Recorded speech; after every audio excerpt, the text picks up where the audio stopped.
I still remember the day I stepped off the plane in Toronto, Ontario, leaving behind the familiar rhythms of life in Nigeria for a new life in Canada, filled with opportunities and uncertainty.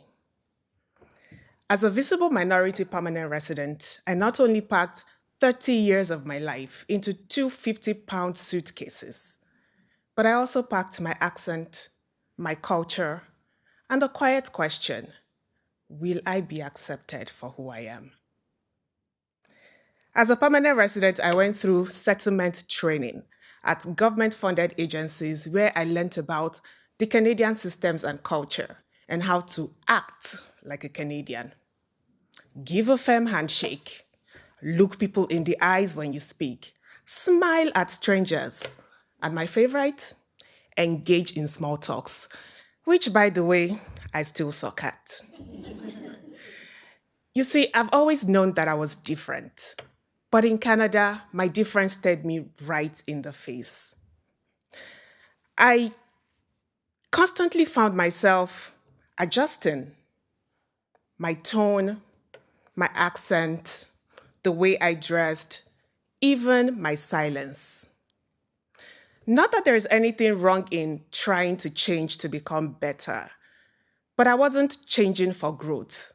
I was changing to fit into a mold that didn't quite feel like mine. I was worried that my difference was a disadvantage. But then something unexpected happened. During a short study abroad program in Indonesia, I participated in a cultural exchange event at a local Muslim elementary school where I was paired with a group of young girls. And as I began to speak, their eyes lit up. They asked questions, giggled at my stories, and complimented me for the very same things I had once tried to hide. My accent, my skin tone, my exaggerated hand gestures, which thankfully you can't see because I'm standing by this podium, and my background. In their eyes, I wasn't too different. I was fascinating. I was inspiring.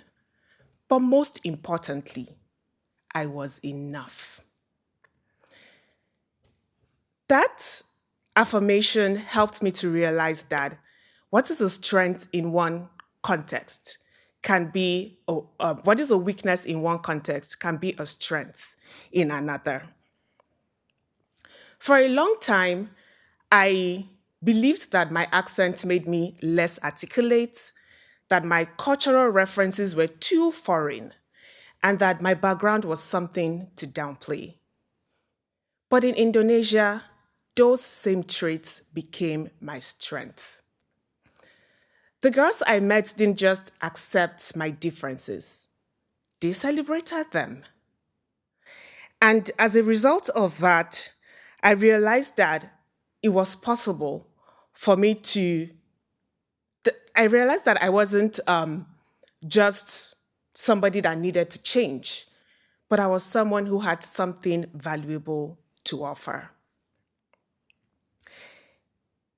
You see, by celebrating me, their affirmation helped me realize that perspective is all that matters. Because again, what is seen as a weakness in one context is a strength in another. So whose perspective are you looking at? This journey from Nigeria to Canada to Indonesia and back to Canada has shown me that international education is not just about travels and academics. It is transformation.